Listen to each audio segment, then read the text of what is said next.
Havacılık duayeni olan öğretmenim Selahattin Onan uçağımızda bizlerle. İnsanın öğretmenin kendi babası olması ayrı bir güzellikmiş. 20 yıl kaptan, 10 yıl pilot eğitmeni olarak benim gibi binlerce gence rehber oldu.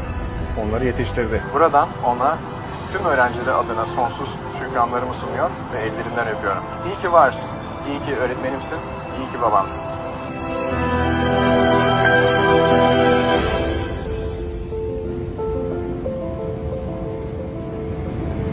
Hocam, Türk Hava Yolları'nın tüm kaptanları adına öğretmenler gününüz kutlu olsun. Tüm emekleriniz için çok teşekkürler hocam. Sizi çok seviyoruz.